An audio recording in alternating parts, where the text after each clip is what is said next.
Vitamin బాగా పనిచేసింది. Vitamin బాగా పనిచేసిందా? రైతులందరికీ నమస్తేనా. ఈ రోజు మనం అయితే ఫీల్డ్ విజిట్ లో భాగంగా మనము కోటగారపల్లి సదుం మండలం అయితే వస్తుంది. అయిపోయిండే తోటకి వదిలేద్దాం అనుకుంటే తోటకి సిటీ కాంబో విటమిన్ స్ప్రే చేసినాను. ఫుల్ చిగుర్లు వచ్చేసిన అయితే రైతు చెప్తున్నాడు. మరిన్ని వివరాలు రైతుని అడిగైతే తెలుసు. కాంబో విటమిన్ స్ప్రే చేసినారు కదా? ఇది స్ప్రే చేయకముందు మీకు ఏముంది?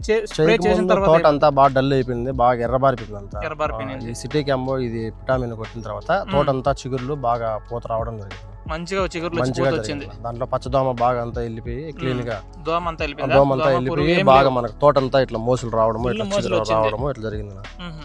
మనకు ఎన్ని కటింగ్లు అయిపోయింటాయన్నా? 15 కటింగ్లు ఏంటి? 15 కటింగ్లు. మనం చూస్తే పేపర్ కూడా వేసుకోలేదు ఈ తోటకి, కానీ కూడా మంచి గ్రోతింగ్ అయితే వచ్చింది. 15 కటింగ్లు పూర్తి అయిపోయినాక చాలా మంది రైతులు తోటలు వదిలేసి ఉంటారు. ఇంత సెకండ్ క్రాప్ ఇంత చిగుర్లు అంటే చాలా మంచి విషయమే. ఇది సిటీ కాంబో విటమిన్ బాగా పనిచేసింది. విటమిన్ బాగా ఉండొచ్చు కానీ పెద్ద రిజల్ట్ ఉంటుంది. ఇది కేవలం సిటీ కాంబోనే అనుకోద్దండి. మీరు ఎటువంటి ఇన్సెక్టిసైడ్లో అయినా కూడా విటమిన్ వేసుకొని స్ప్రే చేస్తే అధిక చిగురు పూత సెట్టింగ్ కి హెవీ రిజల్ట్ ఉంటుంది. సిటీ కాంబో విటమిన్ కలిపి స్ప్రే చేసినారంటే సర్వరోగ నివారణ. దీంతో అన్ని రోగాలు పోతాయి. ఎక్కడ కొన్నారన్న? కలకడ విఘ్నేశ్వర ట్రేడర్స్. కలకడ విఘ్నేశ్వర ట్రేడర్స్ అన్న షాప్ చేయొచ్చు కదా? చేసుకోవచ్చు. మీ నెంబర్ చెప్పండి రైతు. 9391019417. మీకు ఏమన్నా డౌట్లు ఉన్నట్లయితే అన్న నెంబర్ కాల్ చేసి కూడా మీరైతే తెలుసుకోవచ్చు. థ్యాంక్ యూ రైతులందరికీ.